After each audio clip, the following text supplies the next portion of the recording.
नमस्कार दर्शक बंधु आज कार्यक्रम को आपण मानक स्वागत जनाऊँ। आसतु जानिबा आज राशिचक्र विषय रे। प्रथमे आसतु जानिबा राशिचक्र प्रथम राशि मेष राशि विषय। मेष राशि रे जन्म ग्रहण करिथिबा व्यक्ति मानकर तृतीय स्थान रे चंद्र गोचर करुथिबारु अत्यंत शुभ फल मिलिबो। आज दिन में आपणकर बहु चेष्टा करी बारंबार विफल हेउथिबा कार्य हठात आपणक सपक्ष रे जीवो। बहु अर्थर मालिक आपण होई पारंती। पूर्वरु खराब थिबा स्वास्थ्य आज दिन में मनर बल वृद्धि पाइथिबारु स्वास्थ्य उत्तम रहिबो। बंधु माने आपणकर प्रशंसा गान करिवे। उपरिस्थ ऑफिसर आपणकर कार्य देखि पुरस्कृत करि पारंती। एबे आसंतु जानिबा राशिचक्रर द्वितीय राशि वृष राशि विषय। वृष राशि रे जन्म ग्रहण करिथिबा व्यक्ति मानकर द्वितीय स्थान रे चंद्र गोचर करुथिबारु अशुभ फल मिलिबो। आपण बहु समालोचनार शिकार होई पारंती। आपण जेउ कार्य करिवे सेथिरे प्रत्यक्ष व्यक्ति विरोध करिवे। आज दिन में आपण को आघात लागि पारे। आज सामान्य कथारे उत्तेजित होई पारंती। निजर जिद रखिबाकू जाई बहुत अर्थ हानि करि पारंती। एबे आसंतु जानिबा राशिचक्रर तृतीय राशि मिथुन राशि विषय। मिथुन राशि रे जन्म ग्रहण करिथिबा व्यक्ति मानकर श्रीचंद्र अन्य ग्रह द्वारा बाधा पाउथिबारु शुभ फल मिलिबो नाही। आज प्रत्येक कार्य रे आपण को विरोध आसीबो। स्वादिष्ट भोजन प्रस्तुत होइथिबो किंतु खाई पारिबे नाही। कौनसी कारणरू अन्य स्थान को यात्रा करि पारंती। सतर्क एवं सावधान न रहिले निजे निजर बहुत क्षति करि बसिबे। एबे आसंतु जानिबा राशिचक्रर चतुर्थ राशि कर्कट राशि विषय। कर्कट राशि रे जन्म ग्रहण करिथिबा व्यक्ति मानकर द्वादश स्थान रे चंद्र गोचर करुछंती। कृष्ण पक्ष होइथिबारु किछि शुभ फल मिलिबो। कौनसी दूर स्थान को यात्रा करिवार थिले निर्भय रे यात्रा करंतु। फलप्रद निश्चय हेबो। आज दिन में पदयात्रा आपणक पक्षे शुभंकर हेबो। आय परिमाण रे किछि उन्नति आसीबो। व्यवसाय रे संयत रखी मिठा कथा मान कहिले भल आय हेबा सहित व्यवसाय भल हेबो। आसंतु जानिबा राशिचक्रर पंचम राशि सिंह राशि विषय। सिंह राशि रे जन्म ग्रहण करिथिबा व्यक्ति मानकर एकादश चंद्र अन्य ग्रह द्वारा बाधा पाउथिबारु अशुभ फल मिलिबो। आपणकर आय क्षेत्र रे प्रतिबंधक आसीबो। जेउ कार्य करी आपण भल दुई पैसा रोजगार करुथिले सही कार्य करी आपणको बहुत क्षति सहिबाकू पड़िबो।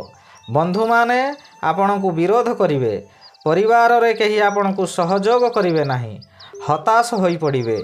आपणकर आराध्य को स्मरण करंतु दिनटी भलरे कटिबो। एबे आसंतु जानिबा राशिचक्रर षष्ठ राशि कन्या राशि विषय। कन्या राशि रे जन्म ग्रहण करिथिबा व्यक्ति मानकर द्वितीय रवि अशुभ और घात चंद्र भोग हेउथिबारु अत्यंत अशुभ फल मिलिबो। आपण जहा चाहिबे ताहा करि पारिबे नाही। मनरे दुर्बल आसीबो। काहाकू कौन कहिबे ठीक करि पारिबे नाही। हठात कौनसी दुख खबर पाई निरुपाय होई जिवे।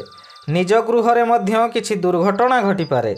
एबे आसंतु जानिबा राशिचक्रर सप्तम राशि तुला राशि विषय।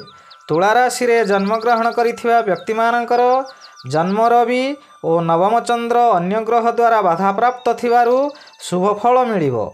आपण जेउ कार्य करिबाकू चाहिबे सेथिरे सफलता मिलिबो। विशेष करी आज दिन में जनमंगलकारी कार्य रे जोग देई पारंती। जनहितकर कार्य करी उच्च प्रशंसा पाइबे। चतुर्दिगरु सम्मान मिलिबो। खुशी रे दिन काटिबे। आज दिन में भाग्य रे परिवर्तन होई जिवो। एबे आसंतु जानिबा राशिचक्रर अष्टम राशि बिछा राशि विषय। बिछा राशि रे जन्म ग्रहण करिथिबा व्यक्ति मानकर अष्टम स्थान रे चंद्र गोचर करुथिबारु अत्यंत अशुभ फल मिलिबो। आज दिन में आपण जेउ स्थान को जिवे सेठारे कलह सृष्टि हेबो। विभिन्न प्रकार क्षति हेबार संभावना अछि। रास्ता दुर्घटनार शिकार मध्य होई पारंती। स्वास्थ्य हानि हेबार संभावना अछि। एबे आसंतु जानिबा राशिचक्रर नवम राशि धनुराशि विषय। धनुराशि रे जन्म ग्रहण करिथिबा व्यक्ति मानकर सप्तम स्थान रे चंद्र एवं एकादश स्थान रे रवि गोचर करुथिबारु आपणकर प्रत्येक दिगरु शुभ फल मिलिबो। एही समय रे चाकिरी अन्वेषण रे थिबा व्यक्ति चाकिरी पाई पारंती। ଚାକିରି କରୁଥିବା ବ୍ୟକ୍ତିମାନଙ୍କର ପଦୋନ୍ନତି ହୋଇପାରେ। ବ୍ୟବସାୟ କରୁଥିବା ବ୍ୟକ୍ତି ଅଧିକ ବ୍ୟବସାୟକୁ ବୃଦ୍ଧି କରିପାରନ୍ତି। ଉତ୍ତମ ରୂପେ ବ୍ୟବସାୟ ଚାଲିବ। ଆଶାଠାରୁ ଅଧିକ ଲାଭ କରିବେ। ପରିବାରକୁ ନୂତନ ବନ୍ଧୁ ଆସିପାରନ୍ତି। ଏବେ ଆସନ୍ତୁ ଜାଣିବା ରାଶିଚକ୍ରର ଦଶମ ରାଶି ମକର ରାଶି ବିଷୟରେ। ମକର ରାଶିରେ ଜନ୍ମଗ୍ରହଣ କରିଥିବା ବ୍ୟକ୍ତିମାନଙ୍କର ଷଷ୍ଠ ସ୍ଥାନରେ ଚନ୍ଦ୍ର ଏବଂ ଦଶମ ସ୍ଥାନରେ ରବି ଗୋଚର କରୁଥିବାରୁ ଶୁଭ ଫଳ ମିଳିବ। ଆପଣଙ୍କ ପରିବାର ମଧ୍ୟରେ ହସ ଖୁସିର ଉତ୍ତମ ବାତାବରଣ ରହିବ। ବିଗତ ଦିନରେ ଆପଣ ପ୍ରତ୍ୟେକ କାର୍ଯ୍ୟରେ ଫେଲ୍ ମାରିଥିଲେ। ଏବେ ଯେଉଁ କାର୍ଯ୍ୟ କରିବାକୁ ଆଗ୍ରହ ପ୍ରକାଶ କରିବେ ସେଥିରେ ସଫଳତା ନିଶ୍ଚୟ ପାଇବେ। ଷଷ୍ଠ ଚନ୍ଦ୍ର ଆର୍ଥିକ ଦୃଷ୍ଟିରେ ଉନ୍ନତି ଆଣେ। ଆପଣ ଯେଉଁ ବ୍ୟବସାୟ କରୁଛନ୍ତି ସେଥିରେ ଆଶାଠାରୁ ଅଧିକ ଆୟ କରିବେ। ଏବେ ଆସନ୍ତୁ ଜାଣିବା ରାଶିଚକ୍ରର ଏକାଦଶ ରାଶି କୁମ୍ଭ ରାଶି ବିଷୟରେ।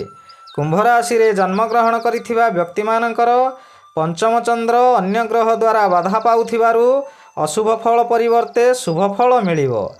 ଆପଣଙ୍କର ଜ୍ଞାନ ବହୁଗୁଣରେ ବଢ଼ିଯିବ। ମସ୍ତିଷ୍କ ଥଣ୍ଡା ରହିବା କାରଣରୁ ଆପଣ ପ୍ରତ୍ୟେକ କାର୍ଯ୍ୟ କରିବା ପୂର୍ବରୁ ବୁଝି ବିଚାରି କାର୍ଯ୍ୟ କରିବେ। ବିଦ୍ୟାର୍ଥୀମାନଙ୍କର ପାଠପଢ଼ାରେ ଉନ୍ନତି ଆସିବ। ଆଜି ଆପଣ ଯେଉଁ କାର୍ଯ୍ୟ କରିବେ ସେଥିରେ ଫଳପ୍ରଦ ନିଶ୍ଚୟ ହେବେ। ଏବେ ଆସନ୍ତୁ ଜାଣିବା ରାଶିଚକ୍ରର ଦ୍ୱାଦଶ ବା ଶେଷ ରାଶି ମୀନ ରାଶି ବିଷୟରେ। ମୀନ ରାଶିରେ ଜନ୍ମଗ୍ରହଣ କରିଥିବା ବ୍ୟକ୍ତିମାନଙ୍କର ଚତୁର୍ଥ ସ୍ଥାନରେ ଚନ୍ଦ୍ର ଗୋଚର କରୁଛନ୍ତି।